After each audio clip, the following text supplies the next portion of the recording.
ये कहानी रानो चिड़िया की है। सोनपुर के जंगल में रानो चिड़िया अपनी बेटी टुनी, अपने पति कालू कोवे तथा अपनी सास के साथ रहती थी। कालू बेटा, जब से तुम्हारी शादी इस मनहूस चिड़िया से हुई है, हमारे घर में तो मुसीबतों ने डेरा बना लिया है। हम तो दाने दाने के मोहताज हो गए हैं। जल्दी से एक काम करो, इस मनहूस चिड़िया रानो तथा उसकी मनहूस बेटी को घर से बाहर निकाल दो।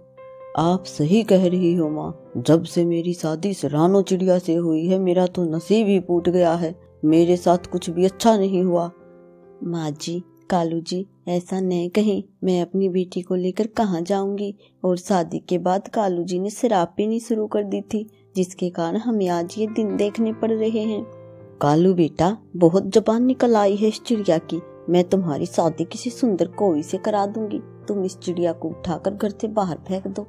कालू कौवा रानो तथा टुनी को घर से बाहर निकाल देता है। हे भगवान, अब मैं क्या करूं? अपनी छोटी सी बच्ची को लेकर कहाँ जाऊं? रानो चिड़िया अपनी छोटी सी बेटी, जिसे अच्छे से बोलना भी नहीं आता था, पीठ पर बैठाकर इधर उधर भटक रही थी। तभी रानो चिड़िया को एक खोखला पेड़ दिखाई देता है। रानो चिड़िया टुनी को लेकर पेड़ के अंदर चली जाती है।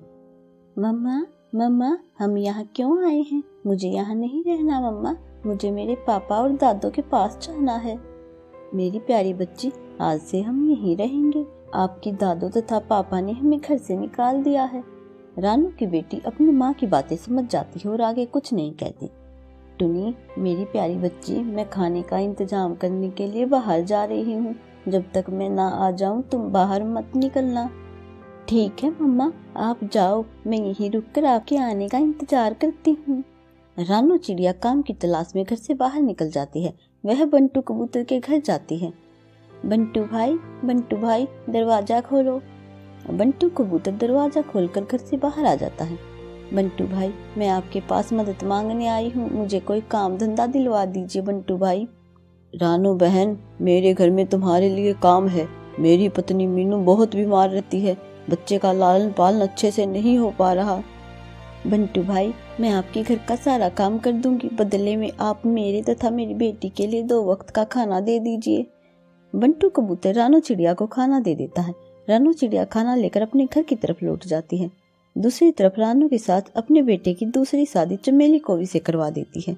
चमेली कौवी एक अमीर घर की घमंडी कौवी थी। देखो चमेली, मेरी बहू रानो घर का सारा काम काज देखती थी। तुम्हें भी घर का सफाई तथा खाना बनाने का सारा काम संभालना होगा। बुढ़िया, चुप कर जा। मेरे पिता के घर में मैंने कभी काम नहीं किया। कालू जी, आप एक नौकर रखवा दीजिए जो हमारे घर का सारा काम कर दे। देखो चमेली, मेरे पास इतने पैसे नहीं हैं जो इस घर के कामकाज के लिए मैं एक नौकर रख सकूं। लेकिन चमेली, तुम चिंता मत करो, घर का सारा काम आज से माँ करेगी। कालू जी, मैं मेरे दोस्तों के साथ शॉपिंग करने जा रही हूँ। आप घर का सारा काम काज देख लेना। चमेली को भी शॉपिंग करने चली जाती है। कालू बेटा, देखो इस चमेली की कितनी जुबान चल रही है। इस उम्र में मुझसे कोई काम धंधा नहीं होगा। माँ, ये बात तो आपको अमीर बहू लाने से पहले सोचनी चाहिए थी। तुमने रानो को घर से निकलवा दिया और अब चमेली को भी घर से निकलवाना चाहती हो। कालू की बात सुनकर रानो के साथ चुप हो जाती है। रानो खाना लेकर अपनी बेटी के पास जाती है। मम्मा, क्या आपको काम मिल गया मम्मा? हाँ मेरी बच्ची, हमारे दुख के सारे दिन बीत गए। मुझे बंटू कबूतर के घर काम मिल गया।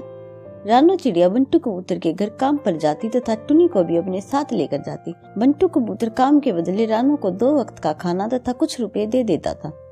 रानो बहन, मैंने चीकू के स्कूल में टुनी का एडमिशन करवा दिया है। अब से टुनी आपके साथ घर का काम नहीं करेगी, बल्कि टुनी भी चिंकू के साथ स्कूल जाएगी। बंटू भाई, आपने हमारी बहुत मदद की है। आपका बहुत बहुत धन्यवाद।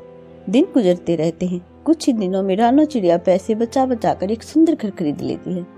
मम्मा, क्या ये हमारा घर है? आज से क्या हम इस नए घर में रहेंगे मम्मा? हाँ मेरी बच्ची, अब से हम इसी घर में रहेंगे। ये घर मैंने अपनी मेहनत की कमाई से खरीदा है। एक तरफ तो रानो ने अपनी मेहनत से घर खरीद लिया था, दूसरी तरफ चमेली कौवे के शौक पूरा करने में कालू कौवे का सब कुछ बिक जाता है। देखो कालू, तुम मेरे शौक पूरे नहीं कर सकते। मुझे तुम जैसे भिखारी के साथ नहीं रहना। मैं अपने पिता के घर वापस जा रही हूँ। चमेली कौवी कालू कौवे को छोड़कर चली जाती है। कालू बेटा, ये क्या हो गया हमारे साथ? इस चमेली ने तो हमें कहीं का नहीं छोड़ा। माँ, ये सब कुछ आपकी वजह से हुआ है। आपके कहने पर ही मैंने रानो को घर से निकाला था। जब से रानो हमारे घर से गई है हमारे साथ कुछ भी अच्छा नहीं हुआ। चलो माँ, हम रानो के पास चलते हैं, उससे माफी मांगते हैं, उसे अपने साथ लेकर आते हैं। कालू कौवा तथा उसकी माँ रानो चिड़िया के घर जाते हैं। रानो बिटिया, मुझे माफ कर दो। जब से मैंने तुम्हें घर से निकाला है हमारे साथ कुछ भी अच्छा नहीं हुआ। चमेली ने हमें कहीं का नहीं छोड़ा, हमें अपने साथ अपने घर में रख लो। माँ जी, कालू, आप दोनों ने एक बार भी यह नहीं सोचा कि मैं अकेली अपनी मासूम बच्ची को लेकर कहाँ जाऊंगी? तो मैं आप दोनों के बारे में क्यों सोचूं? आप दोनों यहाँ से चले जाओ। कालू कौवा तथा उसकी माँ वहाँ से चले जाते हैं तथा रानो चिड़िया अपनी बेटी के साथ हंसी खुशी जीवन जीती है।